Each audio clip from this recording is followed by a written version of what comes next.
Well, praise the Lord. We want to thank God for this season and what is happening related to the coronavirus. Thinking about it, I've been myself thinking that this is a sword with a 10-edged mouth. You know, we've heard about two-edged sword. I think this one, I'll call it 10-edged sword. 10 therefore standing for infinitum, relating to whatever it will do, whether in the world or in the church as it affects the children of God. Now, we know that there is nothing on the earth that God, even if it's imagined and done by the enemy, if it's allowed, especially as it affects his people, then it's God that ultimately allows, you know, because of course we're not playing fatalism. We're not playing that if it must happen, it must happen, because God will always support it. No.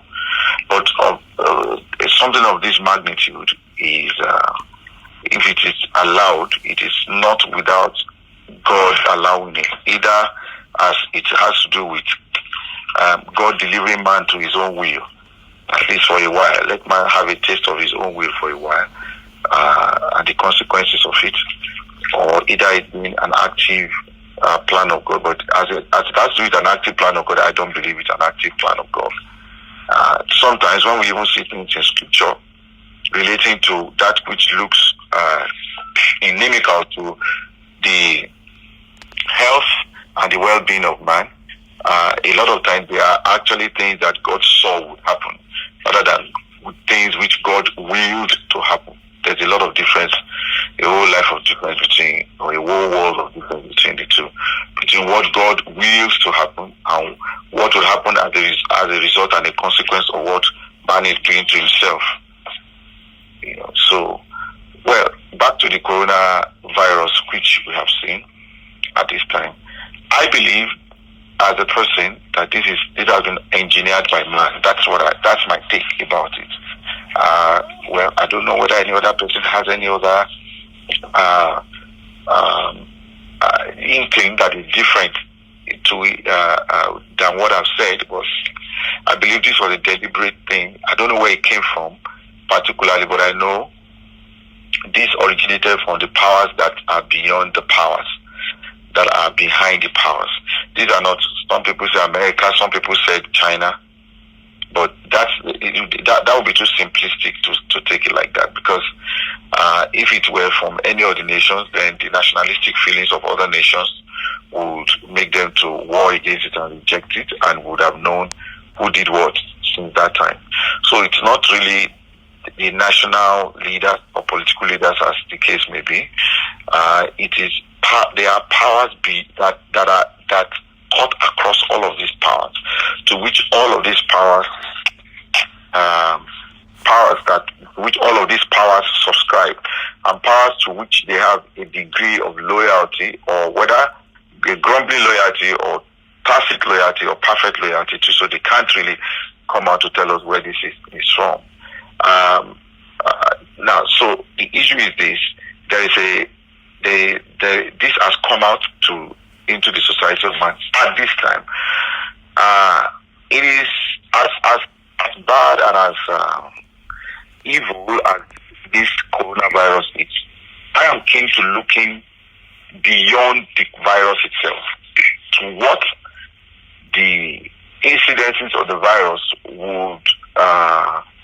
would bring upon humanity as it relates to the world and the church. Now, I'm looking beyond the fact that people are getting sick and are possibly dying, as you have seen in Italy and in Spain, where there have been a lot of thousands of deaths, and even in China itself. I'm looking beyond that to looking at what is the object. Because if I said people did it, or it was deliberately done, then there must have been a reason to create this kind of a world pandemic. We know that this is not the first time world pandemics will be happening. There was a bubonic plague many years ago in South Africa. There was a Spanish flu, and then there was one other one that I've forgotten now. It was a flu sort of in Europe, and millions of people died. But you see, talking about those bubonic plagues, the European flu, and all of those things that have happened before, we could see that the world presently as it is comes in countries, it means that this is different from what we have seen before. Now, what I think is happening is this. This is as comfort from the world powers. The believer should know and understand that we don't live alone. We're not just living this world just trying to look for what we eat, what we drink, where we will shall be clothed. We are actively engaged in warfare. The Lord told us in the book of, in the year 2019, that it was the year of the preparation. As we're moving into the year 2019, the Lord told me, and I told the church, which I pastor, and I told all the people that cared to listen, that are under our influence, or the pulpits where we have ministered at several times, that we were in the year of the preparation. And I didn't know what we were preparing for. I actually thought that we were preparing ourselves to be pure, holy, so that we could be used of God concerning our facing off with the kingdoms of this world and taking it for the Lord Jesus Christ. That was what I felt. And in the year 2020, the Lord told us that it was a year of warfare. It was a year of warfare because 2020 was, he also told us that it was the year of the two witnesses. Now, 2020, the number 20 was the number of years that an Israelite was supposed to be up to before he was called for warfare. So, I told her that 2019 was the year of the preparation. It was just, it just fell in line that when the Lord, it became written when the Lord told us that 2020 was the year of war. So an able-bodied Israelite in the days of Moses, from the law of Moses, even up unto the time when Israel ceased to be a nation, they were conscripted into the army by the age of 20. So, and then we now have 2020, which meant the thing occurred twice, so it must happen. You know, Joseph told the Pharaoh, he said, since you had the dream twice, and dream pointed to the same thing, and it was twice, it means that surely the word must come to pass. So 2 is a number of witness, and then we now have 2020, which is a year when the witnesses will come forth. The Lord also told us that this was the year of what we call the day of the Lord, the day when the Lord begins to take back all that was in the earth and in the world and in the church and all that. So in the year 2020, he told us it was a year of warfare. And then we also have some of our friends who also, the Lord told that it was a year of, it was not just a year of war, but it was a decade. They looked at it from the viewpoint of a decade, you know. So, and that agreed also, you know, it stretched it to make sure that throughout the decade that we have entered into, we are at war. We don't get, we're on our toes, we're on our feet. We know that we're at war consistently, continually, just like when the wall of Jerusalem was building, when the people of God who were on the walls and built the house at the same time had the weapon of war in their left hand and they built with their right hand, you know. So seeing all of this, we should know that we are fighting a battle. This world is outside the control of God. From the days of Jesus Christ, we knew that Satan was the God of this world. The apostles reiterate the same, is the God of this world. And Paul made it even very clearer when he said we're fighting principalities, powers, with spiritual wickedness in high places, and rulers of the darkness of this world. Now these are spiritual princes scattered all over the heavenlies of nations. But they are not only just spiritual princes, but they also have their power, their intellect, and their imaginations domiciled in humans. You know, and these humans, they live in the highest places of the world. You may not see them as the richest men on the earth, but you see, beyond what you see, beyond what we read, beyond what we hear, oh, this man is the richest man in the world. In fact, if they declare you, then you are not likely to be a part of the highest decision makers.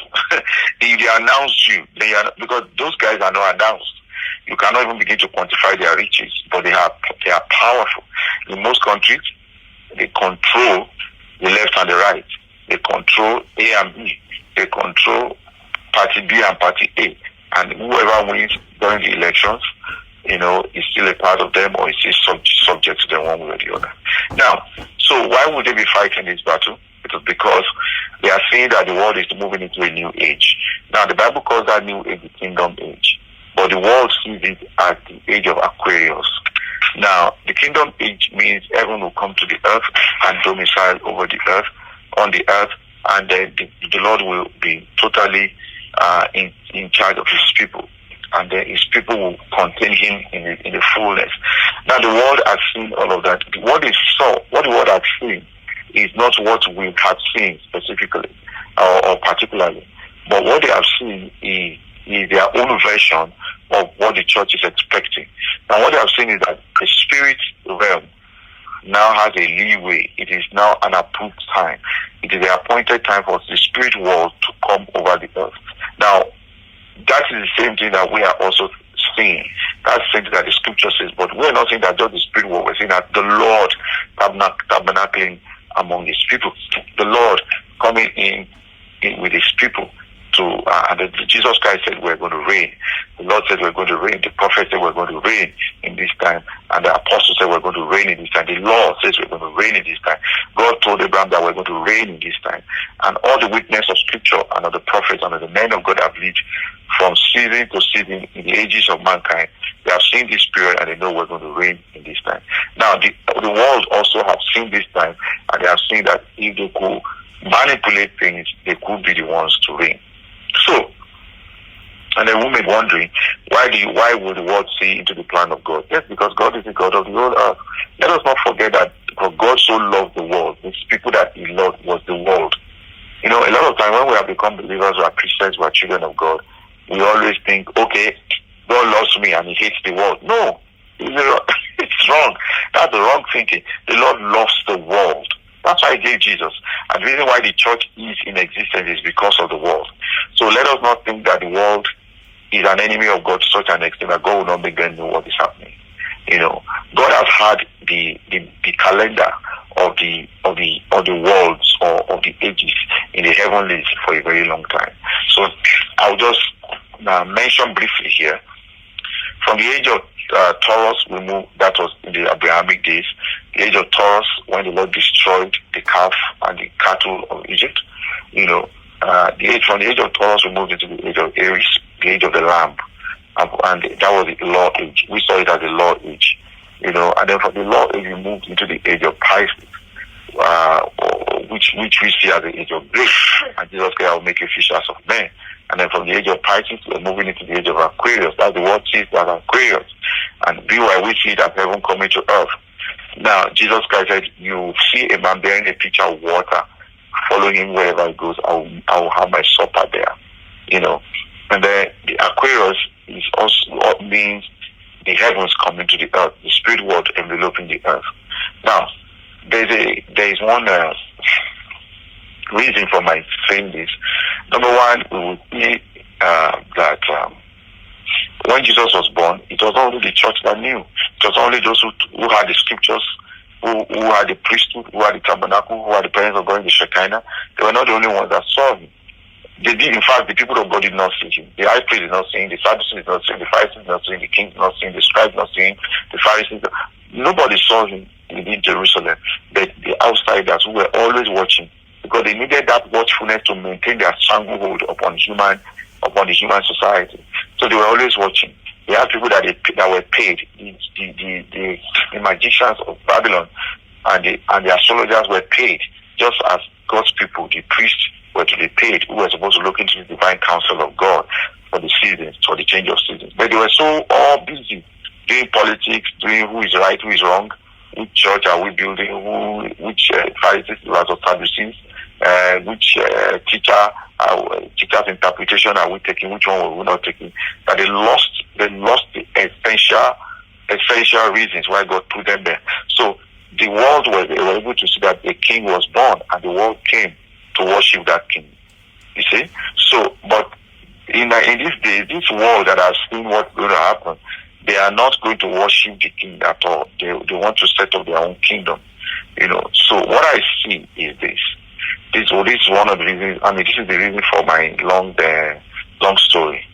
Now, the world knows that something is about to happen. Now, they have to create something in order to make sure that they rule that day. Now, because they have this principle, if you have searched about part of the ideals of the workers of darkness, they create chaos so that a type of order will come out of that chaos. And whatever order comes out of that chaos, they will rule that order. They have started this from the year 2000. They began with the terrorist activity that happened at the 9/11, we call it 2011. I don't know, maybe September 9th or so. I think I think it happened in the year 2000 or 2001 that it happened. But it was in this millennium that it happened. So that was the first disorder, and it took a lot of liberties from people. And they were coming and still coming. Now this is this, and then we had terrorism beginning from that period. The world is scattered, and a lot of things a lot of people are dying. Depopulation is taking place. About depopulation is the fact that laws are changing. Civil liberties are being surrendered willingly or taken by force because of government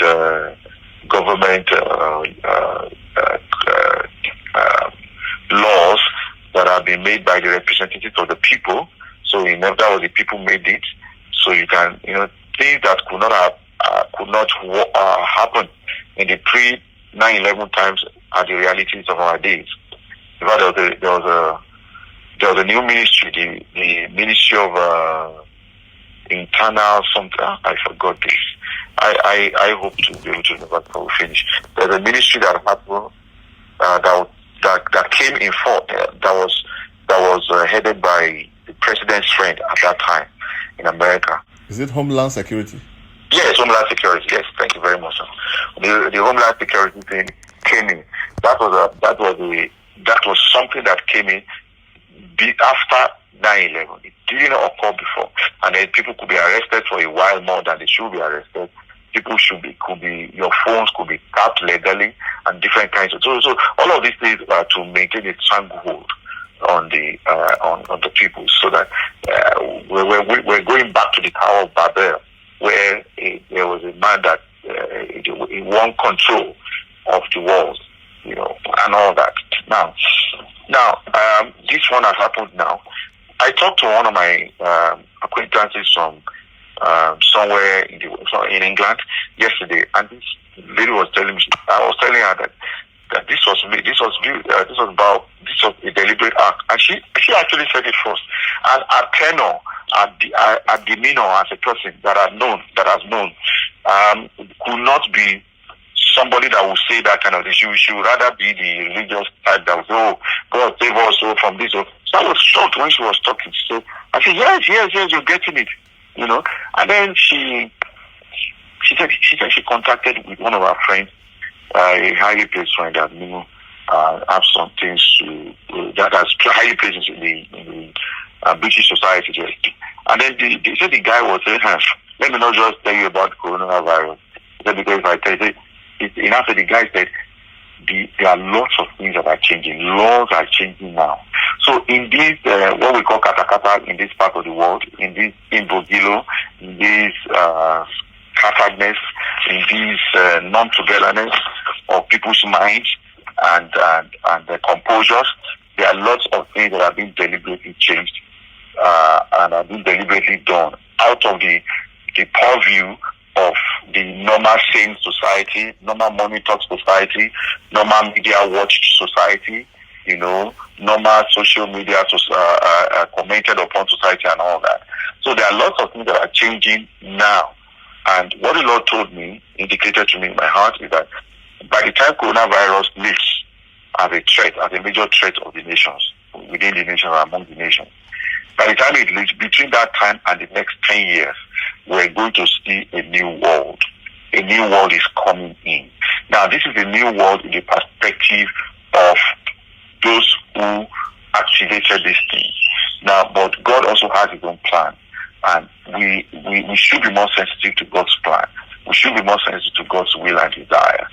Now, but what are they thinking about? Now, what are the things that are changing now? The things are changing. I don't know specifically, but I know it has to do with law guidelines, business guidelines. New types of businesses are coming in. New type of finance will be coming in. Because basically it's all a matter of finance. Because Babylon rules by finance. Without finance, Babylon cannot rule. So definitely everything that will happen, it may start from health, or it will eventually impact on finance. So it's coming on the financial sector. International trade may be a little different. Meanwhile, I don't actually believe that China is going to overtake the US or whatever. No, I think the US has enough to have shouted out about that if that was the case. But we don't know how these things will still eventually pan out. But we know one thing, that finance will be affected. Finance will be affected. The way business is done will be affected. The types of businesses, the types of jobs that are done. You know what Lord told me again? He said the changes will be like the kinds of changes that happened after the world's change movement from horse-drawn carts and carriages to automobiles. It will be that profound.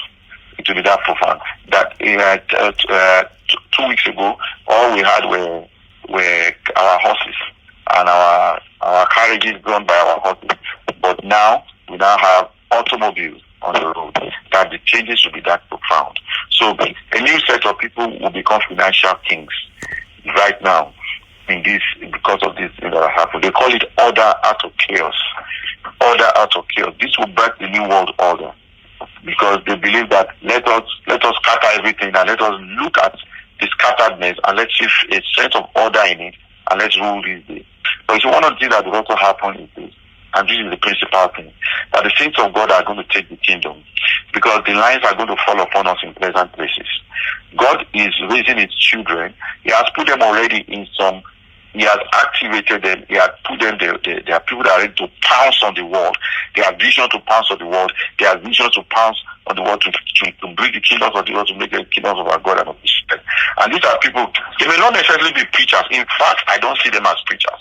These are new businessmen that will rise in the kingdom. These are new entrepreneurs that will rise in the kingdom. These are new health professionals that will rise in the kingdom. These are new society builders, conceivers of society that will rise in the kingdom, that would confront these things. They'll be placed at a vantage point, and they'll be very needed, just like Joseph was needed in Egypt. They'll be very needed, and therefore they will rule.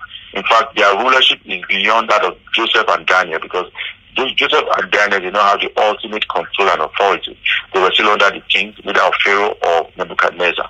But in this time, the sons of God will be taking over the rule of the earth, and they're going to turn the nations into they're going to make it as the kingdoms of our God and of his Christ, so that God will be all in all as Christ will be the kingdom into his hands.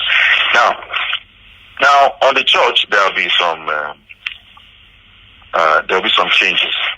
Okay, I'm forcing that because I'm thinking that maybe it could be divided into segments, so I can be too long. Now, in the church presently, I know that there will be, what I'm seeing from the pictures that I've seen in my spirit, is that there will be a loss of authority by those who have ruled our heavens before. The light of the heavens will fall. When we talk about the light of the heavens falling, it's not really talking about the physical stars. We have to go to Genesis chapter 1, where it says, and he made the greater light to rule the day and the lesser light to rule the night. We talk about the sun and the moon, and he made the stars also.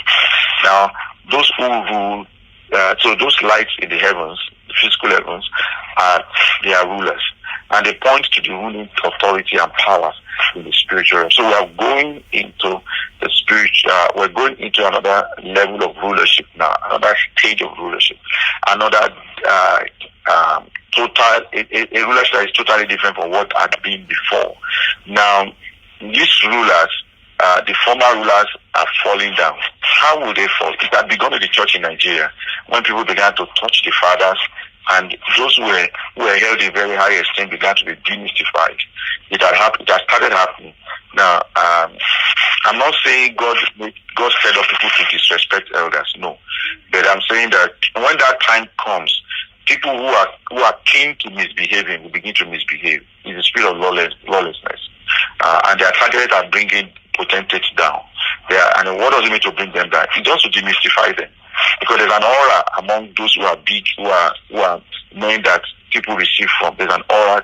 That aura came by the lifting of God, by the position of God. The Bible says in the book of 1 Corinthians 12:27 to 28, and for God has set some in the church, so the Lord has set them as the stars of our heavens. Now, they're going to be, some of them will be cast down. and then there will be arise a new leadership that people will listen to. Now, between that time when they are cast down and the time when a new leadership will rise, there will be great commotion. Great, in fact, so great commotion. It has started also. There will be great commotion. People will not know who to follow, because especially because of the physical representation of how these things will come about, which we see in the internet. People will begin to rise online, and people will be on their toilet seat and just be saying things. Everybody will have, and they will have followers. And then there will be lots of doctrines and teachings, and people will not know really where to go to. That will happen, and a lot of people will be confused. But eventually, the order of the Spirit will set in, and then there will be a new leadership in the next 10 years in the church in Nigeria. I see a new leadership arising between 2020 and 2030. I see a new leadership arising that will be totally different from the former leadership. And then it is also a symbolism. It is a symbolism of the destruction of Jerusalem. When Jerusalem rejected the word of the Lord, which came from the Lord Jesus Christ, that the law was to be set aside, and the sacrifice of Christ and grace and redemption become the constitution of Israel as a nation. When they rejected the Lord, and the Lord prophesied that their house was going to be made desolate. So I see desolations. Now, desolations may not mean that people will stop going to the place. No, but they will lose the cutting edge. Now, they have already lost the cutting edge, but the people who have the cutting edge have not been raised to the heavens to give guidance that everybody would know. They see them as, oh, this guy has the word of God. Wow, this guy is deep. Oh, this guy is saying something different, and it's true. But they have not been able to openly follow those men because of their loyalties to the former light in our heavens. Now, the light in the heavens will fall, and then another light are being set in our heavens.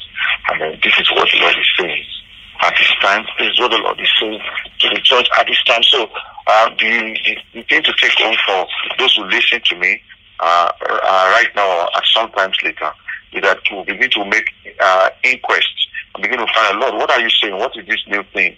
What is this new leadership that is coming? What do they mean? What do they represent? Not so that we can lead, but so that we can align ourselves to what new world, what the Lord is bringing to pass in the new day that has come upon us and upon the world. Now, God is also using this to prune His church and to make sure that we stand right according to His counsel and His purposes for our lives and for the church of Jesus Christ. Hallelujah.